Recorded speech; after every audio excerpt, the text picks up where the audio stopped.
So today is a continuation of my review on this guy, the Jeffree Star Androgyny palette. If you haven't seen my review on this, go ahead and check out that video.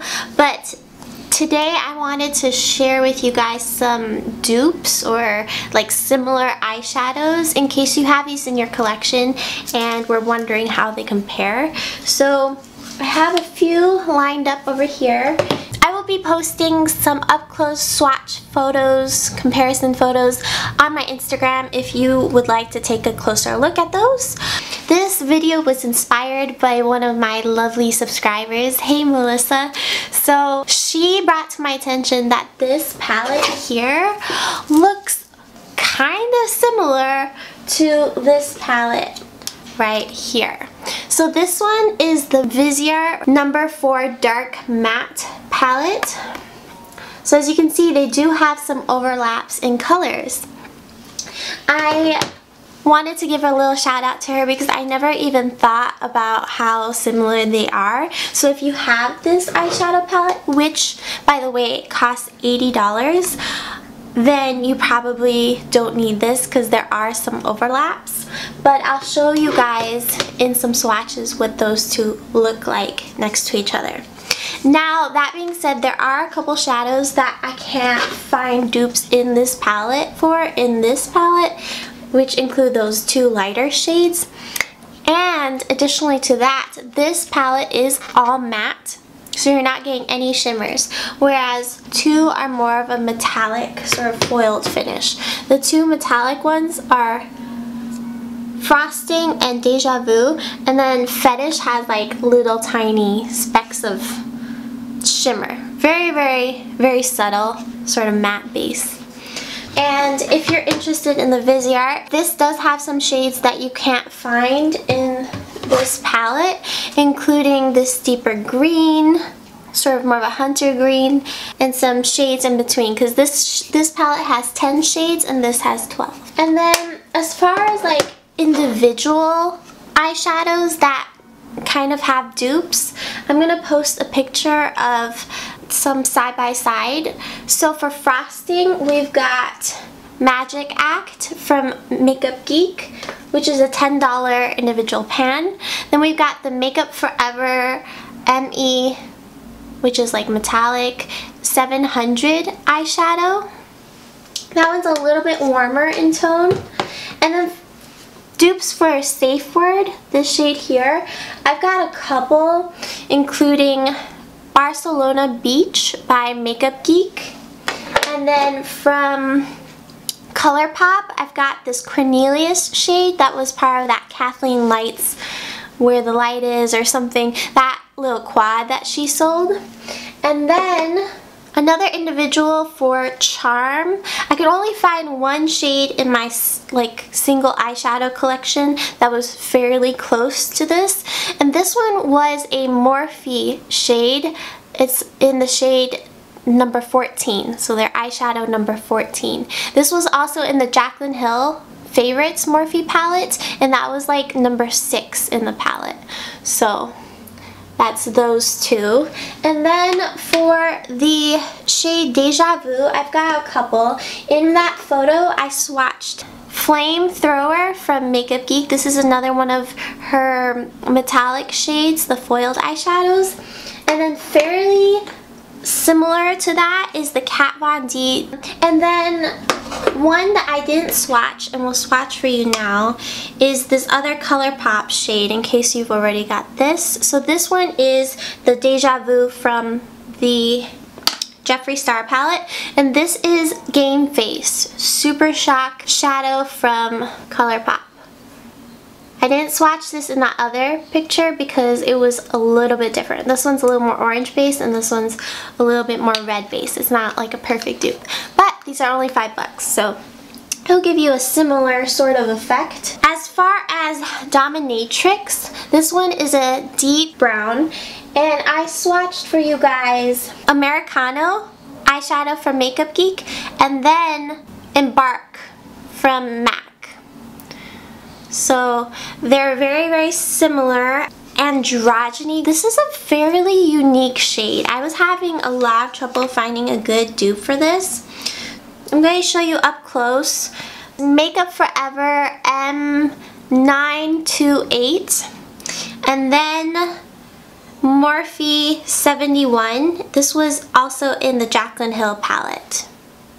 This is what those three look like together. This is the Jeffree Star. It's such a beautiful plum. The Makeup Forever is more of a rich purple, and then the Morphe shadow is more reddish. So I couldn't find a perfect dupe for that shade. Androgyny is a pretty unique shade in my book. Fetish, I found two dupes. Enigma from my Melt Stack, Dark Matter Melt Stack, and Bitten from Makeup Geek. Neither one of these a perfect match either. Fetish has a little bit, like I said earlier, it has a little bit of a shine, like a shimmer through. It's very hard to see. It basically comes off as matte, but when you look up close, it has like, I don't know. And then the Enigma shade is deeper. So you can see it's more of a ruddy, like brownish red.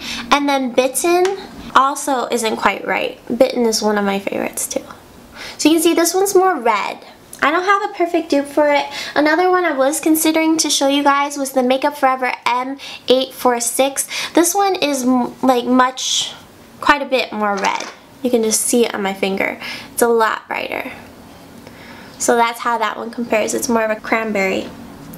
As far as military goes, I do have a pretty close dupe, and that is the Makeup Forever M322.